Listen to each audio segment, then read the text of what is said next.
चाहता हूँ जो आकर दो शब्द हिंदी दिवस के बारे में वो बोलेंगे।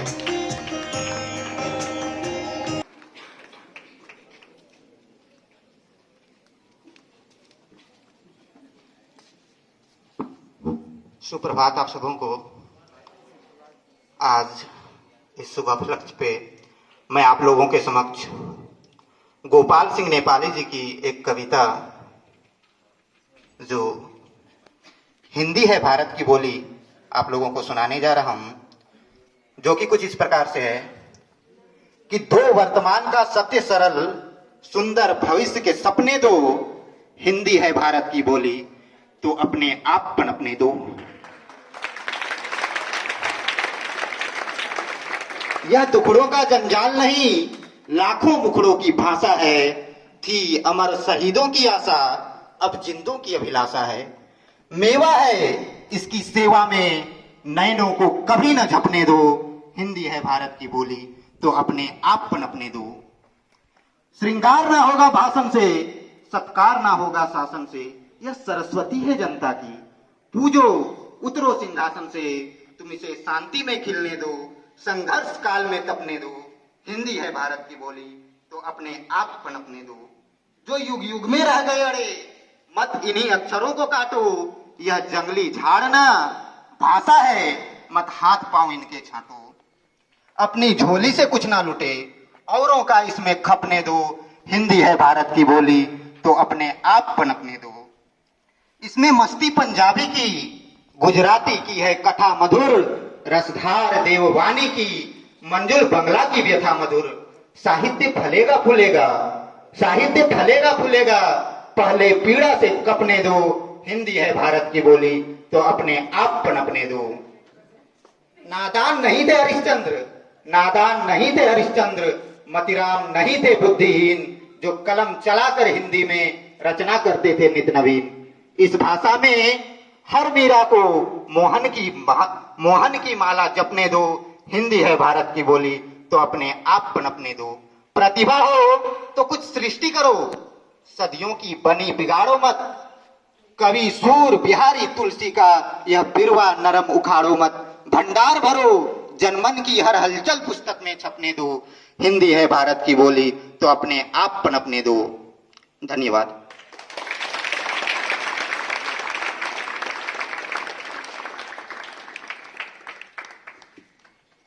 अगली कड़ी में अनामिका घोष।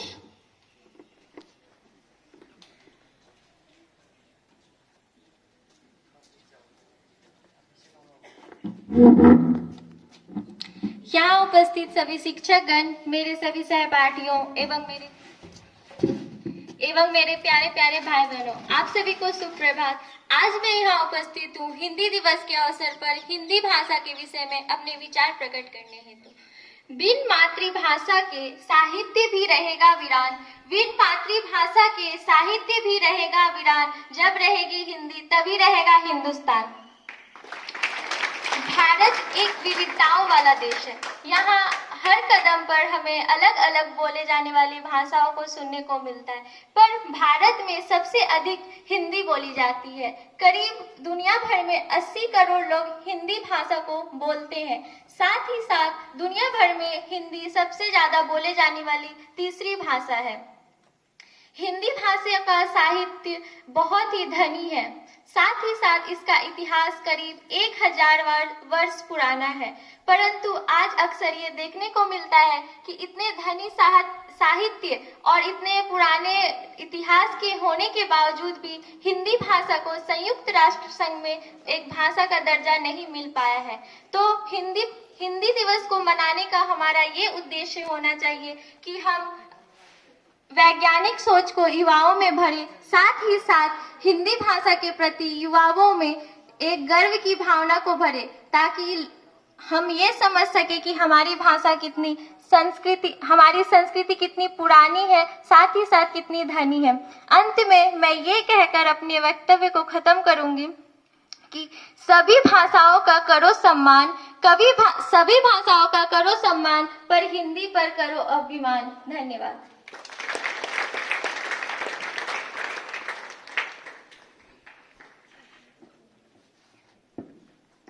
इस हिंदी पखवाड़ा 14 सितंबर से लेकर 28 सितंबर तक मनाया जाएगा। इसके अंतर्गत विभिन्न प्रतियोगिताएं होंगी। कल 15 सितंबर को कविता पाठ प्रतियोगिता है, 3:30 से आयोजित की जाएगी। जो भी भाग लेना चाहते हैं नाम मुझे दे देंगे। 17 सितंबर को भाषण प्रतियोगिता है।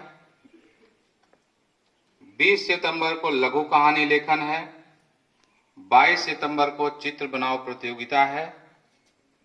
24 सितंबर को स्लोगन लेखन प्रतियोगिता है। 26 को तात्कालिक भाषण और 28 सितंबर को हिंदी पखवाड़ा समापन समारोह। और जो भी बच्चे इसमें भाग लेंगे उनको पुरस्कृत किया जाएगा।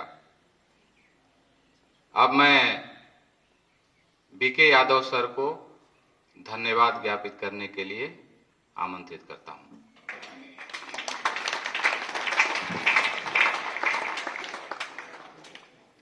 सुप्रभात सभी को। थोड़ा सा मैं प्रकाश भी डालना चाहूंगा भाषा पर। भाषा शब्द की उत्पत्ति भास धातु से भी है। आप हिंदी पढ़ते हैं तो धातु, प्रत्यय और उपसर्ग इसी से शब्द बनता है, यह समझते हैं। तो भास धातु से भी है, जिसका अर्थ है कहना। तो भाषा का महत्व इसी में है कि किसी ने कुछ कहा और आपने उसे समझ लिया।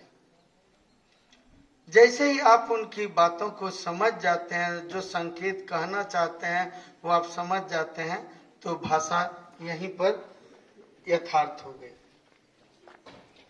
अब है हिंदुस्तान की भाषा। भारत की भाषा का यदि विकास देखेंगे तो बहुत प्राचीन है। पाली, प्राकृत, अपभ्रंश, उसके बाद संस्कृत, आगे चलकर हिंदी निश्रित होती है। पूरे भारत में देखेंगे तो लगभग भाषा और बोली को मिलाकर लगभग 3000 भाषा एवं बोलियां हैं। थोड़ा सा अंतर भी हम बताना चाहेंगे भाषा और बोली में। आपको लगता होगा क्या भाषा क्या बोली। भाषा और बोली में बहुत अंतर नहीं है। भाषा की, जैसा मैडम पहले ही बता चुकी हैं, भाषा की अपनी लिपि है। लिपि स्क्रिप्ट जिसमें हम लिखते हैं, और उसका व्याकरण होता है जिसमें उसे संजोया जाता है, नियमबद्ध किया जाता है। और जब उसी पे काफी साहित्यिक रचनाएं होने लगती है, ज्यादा लोगों तक वो फैलने लगती है, तो वह बोली ही भाषा का रूप धारण कर लेती है। एक उदाहरण देंगे, मैथिली। मिथिला क्षेत्र की एक बोली थी और आज ये भाषा का रूप धारण कर रही है। उसका अपना व्याकरण बन रहा है, उसको एमए तक की पढ़ाई उसमें हो रही है। एक और उदाहरण जो आप रामचरितमानस से ले सकते हैं। अवधि एक बोली थी अवध क्षेत्र की, लेकिन बाद में जब उसमें रामचरितमानस लिखा गया तो यह जनमानस की भाषा हो गई और भारत के हर क्षेत्र में लोग इसे पढ़ने लगे, गान करने लगे, समझने लगे, उस पर चर्चाएं करने लगे। तो अवधि एक भाषा बन गई। बस इतना ही अंतर है। अब आइए हिंदी के महत्व को, जिस पर कि सभी लोगों ने प्रकाश डाला और मैं समझता हूँ आप भी इससे अवगत हैं। अपनी माँ सबसे प्यारी, अपनी मातृभाषा सबसे न्यारी। तो इस पर मैडम ने बहुत कुछ कहा।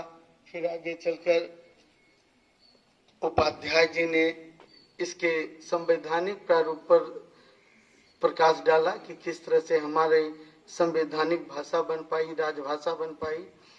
और इस बात पर भी प्रकाश डाला गया कि कैसे इसे राष्ट्रभाषा के रूप में परिणत करें।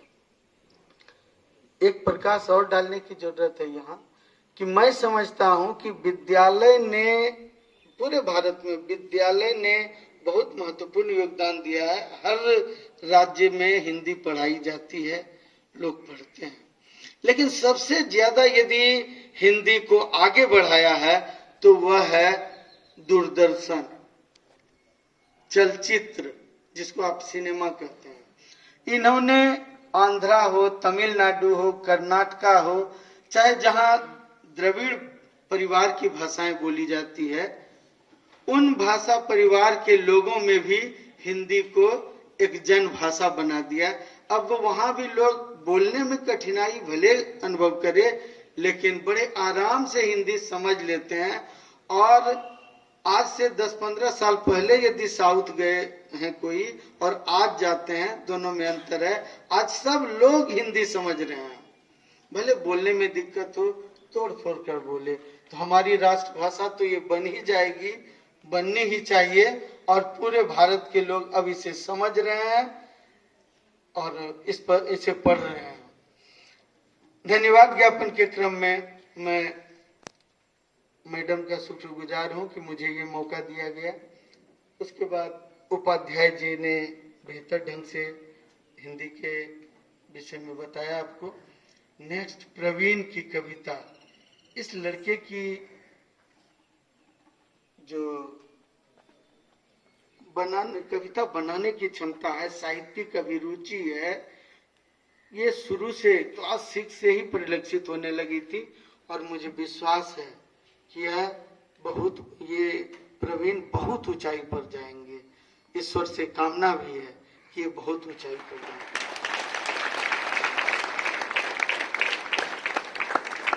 अनामिका घोष ने भी अपने विचार व्यक्त किए, बहुत अच्छा लगा। ये भी आपको पता है कि पढ़ने में भी बहुत अच्छी है, साहित्यिक अभिरुचि है, अंग्रेजी पर भी इनकी अच्छी कमांड है, और अंग्रेजी और हिंदी दोनों इनके लिए बराबर सरस रूप से चल रहा है। ये इस बच्चे के लिए मैं ईश्वर से कामना करता हूं कि इन्हें ऊंचाई प्रदान करें। अब मैं आप सभी लोगों का धन्यवाद ज्ञापन करना चाहूंगा कि आपने इतनी शालीनता का परिचय देते हुए इस कार्यक्रम को संपन्न किया, इसे सुना, इसे समझा। इसके लिए आप लोगों को बहुत बहुत धन्यवाद।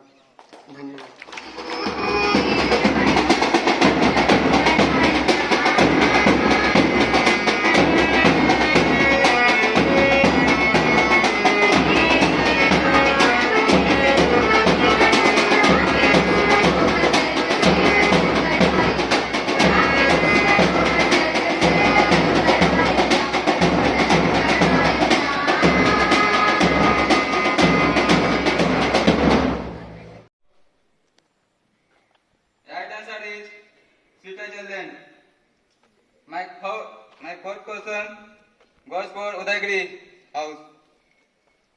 Who was the first woman judge of the High Court? Once again, who was the first woman judge of High Court? Right answer is Fatima Bibi. My fifth question goes for all. When is International Mother Language Day celebrated? Once again, when is International Mother Language Day celebrated? Right answer, 21st February. Thank you. Have a nice day.